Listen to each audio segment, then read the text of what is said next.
and welcome to SureenaSpeaks. And as the title of this video suggests, when is the best time to start doing past papers? It's a question I get asked very, very, very often, especially more so now that the exam is creeping up. And to be honest with you, it's a question that I find really difficult to answer, purely because everyone learns and revises in such different ways that it's really based on individual needs and the way that your revision is, whereabouts in your revision you are. There is no foolproof answer that I can really give, which I know might sound a little bit disappointing, but it's the honest truth. And I can only give you advice based on my own experiences. So I would suggest you check out my how to revise video on the different methods and suggestions I give on ways to revise. But when you should start doing past papers, or when I started doing past papers, is when I felt comfortable enough with the content. So once I had gone over the BNF, MEP, OTC, all those other little niggly parts, for example, about dressings and drug tariff and POM to P switches, once I had touched upon those areas, that's when I thought, okay, now I'm going to start doing past papers. The beauty of past papers is that it highlights areas that actually you're getting correct, and it might even highlight areas that you're consistently getting right, and it's a bit of a confidence boost, which I think for exams is really, really key to have that confidence.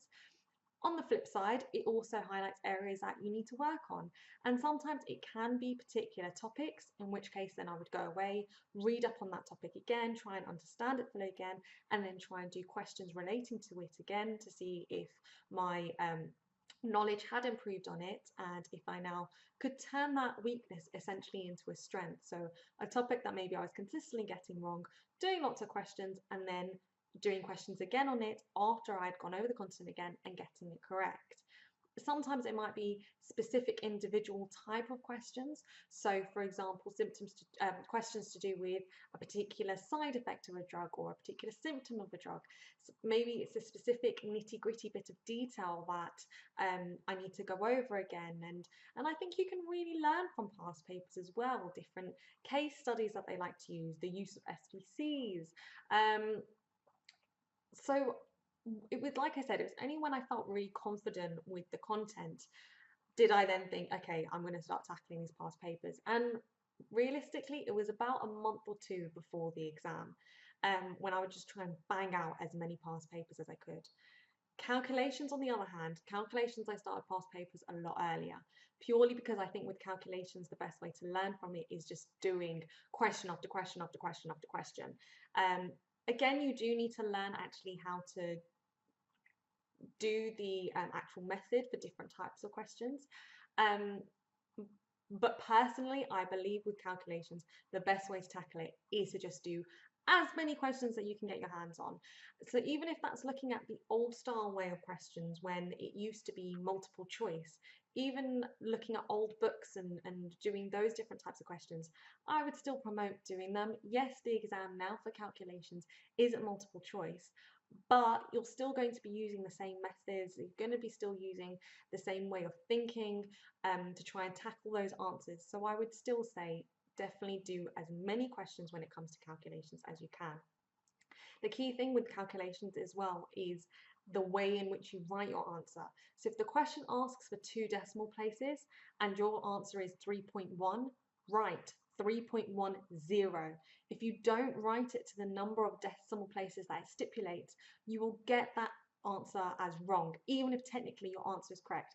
3.1 is correct, but they will mark it as wrong if they've asked for 2 decimal places and you haven't written that 0. It's really nitty gritty, it's really frustrating, it's really annoying, I know, but the only way that you're going to then remember to do that, and when you're in the exam, I would say underline it, circle it, do whatever, highlight it, whatever it is that you do to make sure that if it says 2 decimal places, 1 decimal place, 3 decimal places, however many places it says to do it, the answer to, that you make sure that you do exactly as the question asks. You're under such pressure in the exam, you're under such time constraints. By doing little things, by underlining, circling, highlighting, it just makes it a bit more easier in a way, because it makes you remember that, oh yeah, I need to add on that 3.10. I need to make sure that I add on that little 0 bit, because it's going to make all the difference whether you get that question right or wrong. So I know this is a very short video, but it was a video that I wanted to create because I do get asked so many times when to start doing exam questions. As I said, it's really dependent on you and your revision needs. What I would say though is at least give yourself a month of doing questions and past papers, purely because then you will know exactly types and styles of questions that they do like to ask. And so when then you're in the exam, you're not looking at the format or the style of paper for the very first time. You need to be in a mindset where actually you're very familiar with how the layout is going to be, the types and styles of questions that they can ask, and it'll just make everything feel a little less overwhelming and a little less worrying. So that's my advice on it. And I hope you found this video useful. If you did, why not give it a thumbs up? Please like, share, subscribe. Do visit my Facebook, Instagram, and Twitter page. And until next time, the very best of luck with your revision and happy revising.